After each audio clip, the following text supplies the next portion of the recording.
Addictions. We all have them to some degree. Some of us more, some of us less.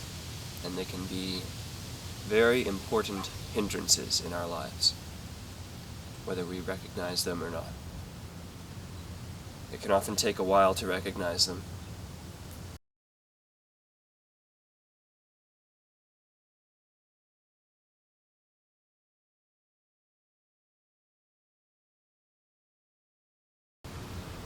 They can serve to significantly lessen the intensity of stress we may have at any given point, the intensity of loneliness, the intensity of anxiety. They can really dull life down, make it more copable, perhaps, for a while, but very often, if not almost all the time, addictions become counterproductive. Addictions become unfavorable for our lives. I'm going to give you some examples of addictions. It seems that cocaine is popular with strippers. I don't understand why that is, but they might use cocaine, and it's kind of stimulating and enlivening and clarifying, kind of making you happy where you are a little bit. Aspects might be of some advantage to strippers. Maybe it makes them seem more attractive or feel more attractive. Another addiction might be coffee. Maybe your brain just doesn't work very well anymore without coffee. You become really cranky for extended periods of time, and frankly, you aren't strong enough to handle yourself while you aren't under the influence of coffee. Another addiction might be sugar. We just want to feel, more satiated, happier. We want to feel less anxious about our life and kind of nullified, pacified. So we eat sugar. Another addiction might be, checking your email. Maybe you will have these tasks in mind, which, you've just got to do, but, the email is seeming so attractive right now. So you go back and check. And, no new emails, F5, refresh. No new emails. So you get kind of bored of that, and you go to your other addiction, which might be surfing YouTube. Maybe you go onto YouTube, and you look for anything to make you smile, to make you laugh, to distract you from your problems. And you don't get that list of tasks done, which would progress your life, which would make you a more happy, more mature person. Maybe you're addicted to video games, like solitaire. My dad seems to be kind of addicted to solitaire. I used to be pretty addicted to video games. That's where I come from. Maybe, though, just maybe, you are addicted to television. Maybe, just maybe, you are addicted to a mentally relaxing distraction from your wife, your husband, your financial problems, your credit card bills, or the repo man looking for your car, your nice new car. Anyway, maybe you're addicted to television. Whatever it is, it distracts you from. This episode of Turn Off Your TV is designed to help you, TV addicts, get strong and learn about the drawbacks of addiction, and learn about the drawbacks of watching TV all the time. And I want to provide you with some tools, if you'll call them that, to help you change, to help you get over it, to help you Find other more satisfying things to do to help you learn to cope with the aspects of life that you're avoiding. I'll try. We'll see where we can get. I'm doing this for free because I've been through addiction for a long time. And it sucked. I almost killed myself. I was thinking about it a lot. And while I never decided to do it,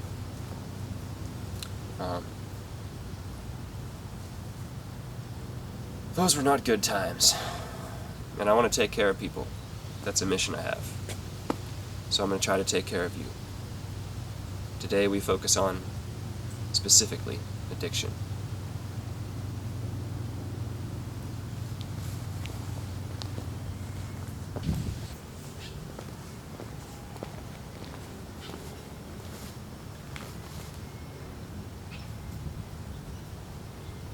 Anger can be a very, very useful emotion. Be angry at yourself for the things that you just don't get accomplished. Be angry at yourself for failing yourself, for not keeping its agreements, for being so weak. Love yourself too. But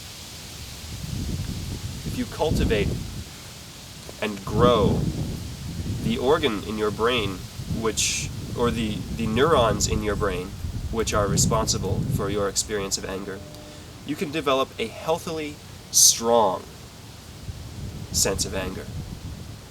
And you don't have to hurt people or lash out. No. Not if you care about them. You won't say those things. So try cultivating that emotion and seeing if it can serve you. I know that anger is a very repressed emotion in our culture and in my family. It just doesn't need to be so, and it certainly didn't benefit my life.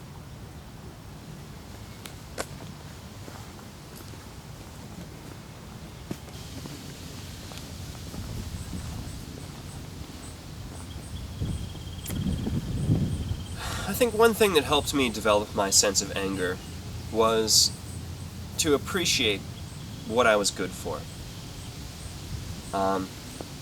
And to care about my feelings being favorable, to value myself. And I didn't do that very much. I really didn't do that very much. And I'm still learning to, feel that way more often. This project is part of that attempt. Anyway, love yourself. Find real reasons to love yourself. And that will help you become angry when you need to be about not getting the things that you want to get done. Because your addiction gets in the way. Because you're not strong enough to beat it.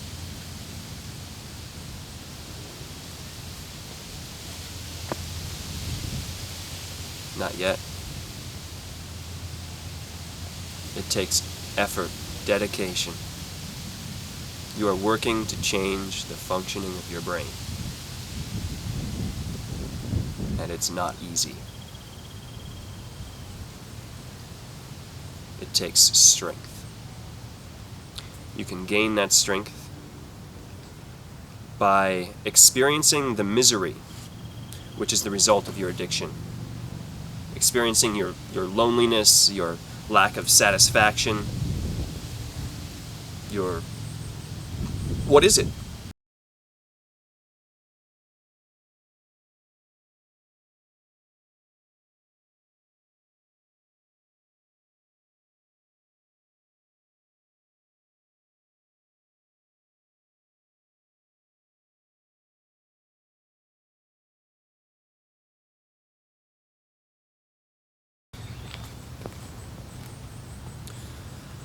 So what are the consequences of your repeated behavior? You kind of know it. You kind of know how you feel after engaging in it. Let's explore that a little bit. You could engage, you could feel isolated, you could feel lonely. You could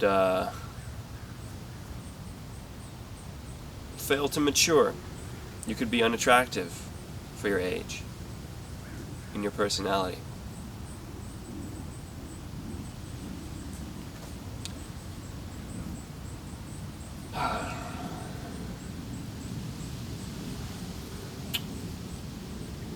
What else can your addiction do? It can make your body less of a joyous tool with which you brilliantly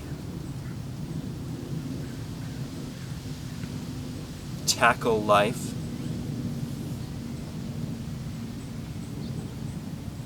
Addiction to television could keep you foolish. And when you do try to engage with people, people will think that you've been very sheltered, and they won't want to give you the time of day to help you along, to help you see the realities of life, the realities of social hierarchy and manipulation, which are occurring especially to you.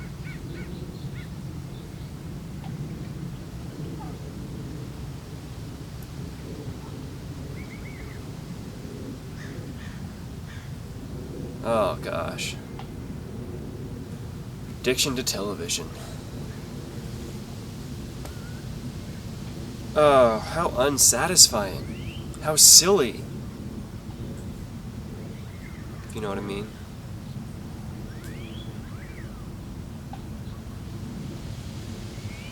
Poor you.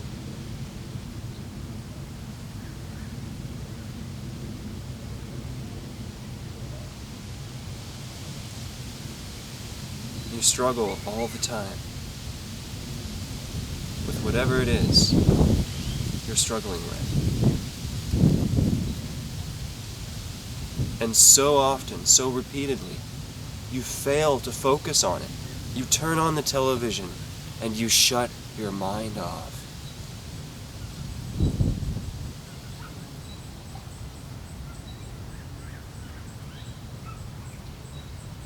You shut your life off. You dull the brilliance in life.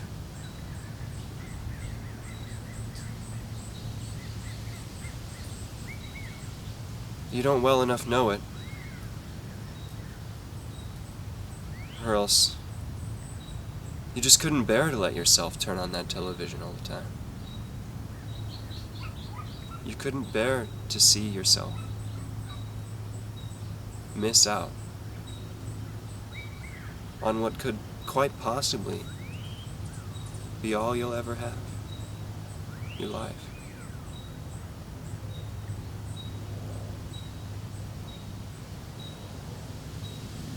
You're going to need to be stronger, whether it's with the support of the people around you, whether if it's with the support of the people you bring around you.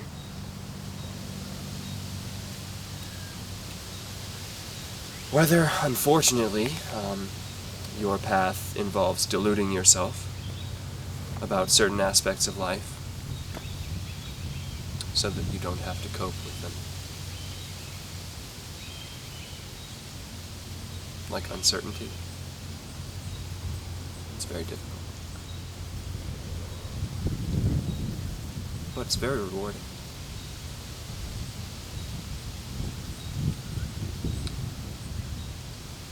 Oh. The positives of your addiction are that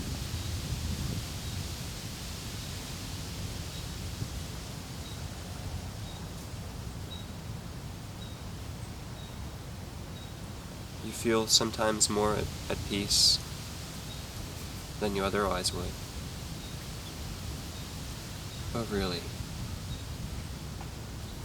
in the long run. It's probably not worth it.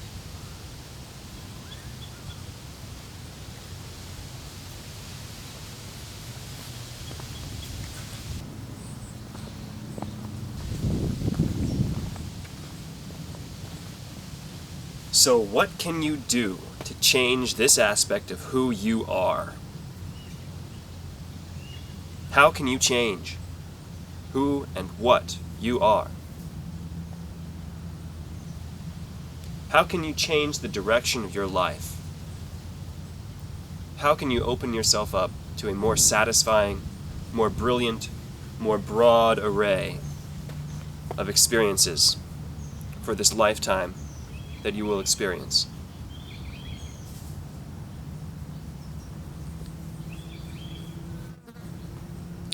You can find people who love you, strangers even. People who appreciate your plight, your struggle. You can be open with these people, perhaps, about your struggle.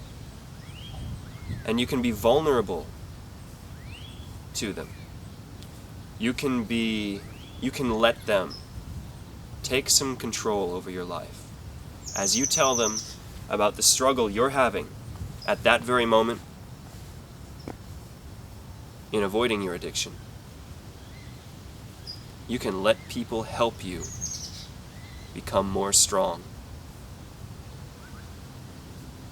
You can think about your addiction while you're engaging in it, I recommend, if you happen to engage in it.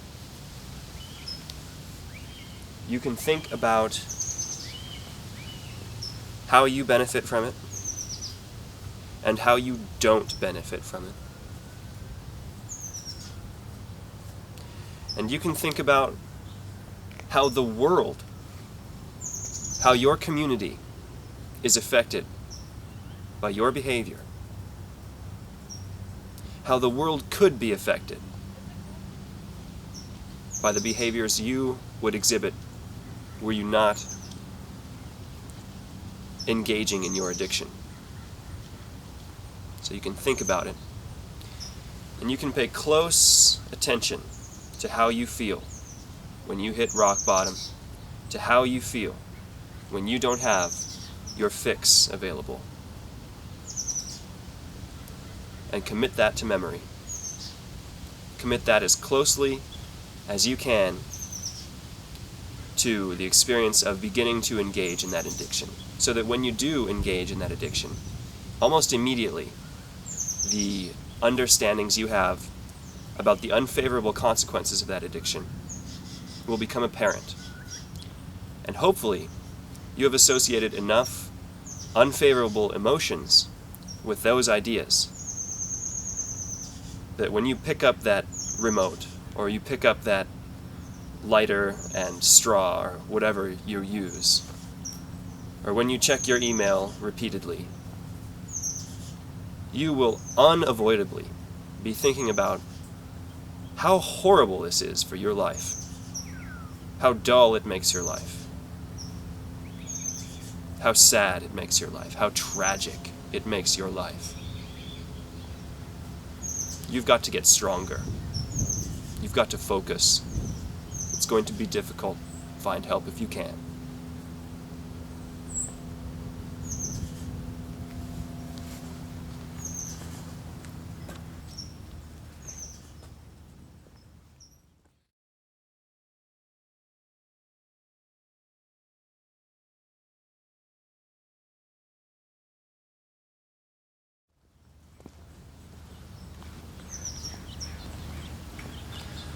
Also key in beating an addiction is learning about the needs you have.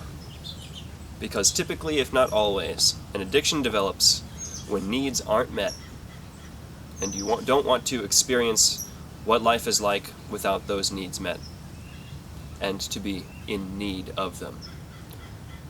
So, for me, it was to be loved and to have a community of people I can talk with and share myself with, to speak That was a need that I had that was not fulfilled.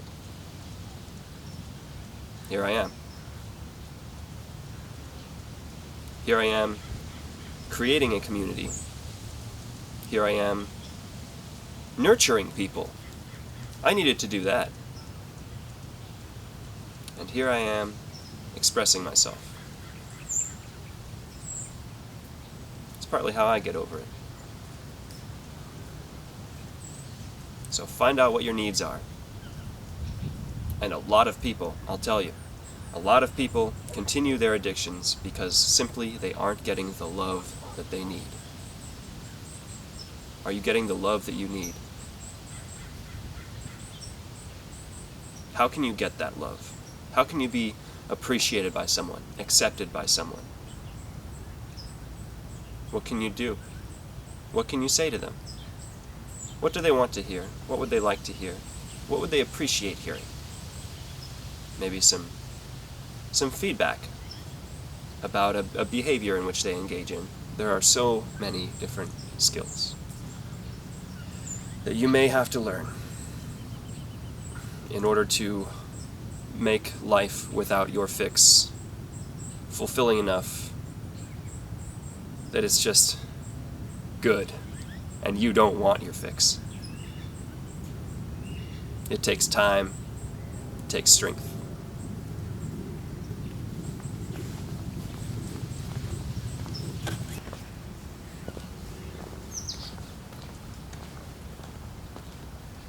You are avoiding things. You're avoiding learning. You're avoiding going out there and doing what you need to do in order to find your dreams coming true. You're avoiding things in your life, and it hurts you. It hurts you every time you do it, and you do it so much. It hurts you so much. It hinders your life so much. You miss out on so much in your life.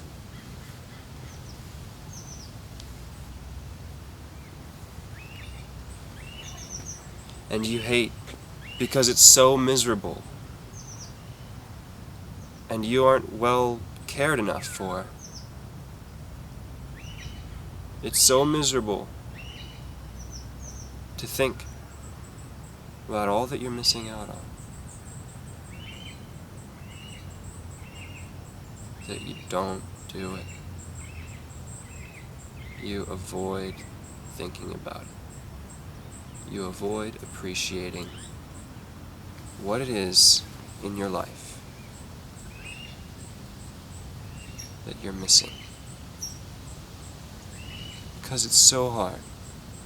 It's so hard to be without the things that you need.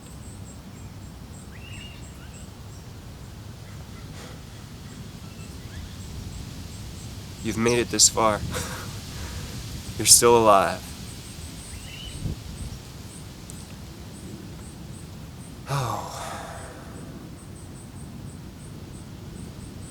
Because you have hope. It's still inside of you. That you think someday your life might be different.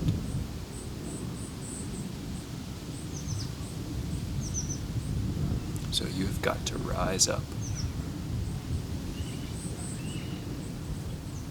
You've got to stand up. Stand up. Stand up. Get up. Please, get up. And look at me. You have got to take care of yourself. It's difficult. You can do it. Slowly but surely, you can rise to the challenge that is fulfilling your needs. You've got to fulfill your needs. You've got to learn how to fulfill your needs. You've got to figure out what your needs are. You've got to figure out what this misery is that you are avoiding. You've got to get up. You've got to turn off your television. You've got to write things down. I mean, you have trouble remembering them. Make them completely unavoidable. What you need to do, the things you need to do in your life. And keep trying to figure it out. And keep standing up. And find ways that help you stand up. Whether it's throwing out your damned television, whether it's completely destroying the software you have on your computer, which distracts you from what you know you need to do. Whether it's throwing out the food in your kitchen, which keeps you weak. That sugar, the preservatives, the starch, the instant gratification kinds of foods, the comfort foods, the foods with monosodium glutamate in its so many listed forms on that ingredients label, which make you consume more of that food than you otherwise would, and leave you feeling lethargic and unable to approach the difficulties that you have to approach in your life. Whether your hair's too long and it keeps your head too warm for you to be able to think harder, to think more passionately, to experience more passionately, and rise up. There are a lot of things you can do to help yourself stand up to what you need to stand up to. There's a whole big world out there to stand up to after you're done standing up to your own issues. And you know what? People are quite bothered, frustrated, that you, a member of their community, a person that they want to participate in this struggle that everyone has in every organized, civilized society, to stand up for the rights and really for the desires of the common person. You have got to stand up.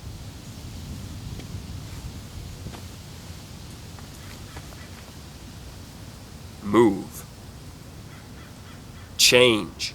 Grow. Turn off your TV.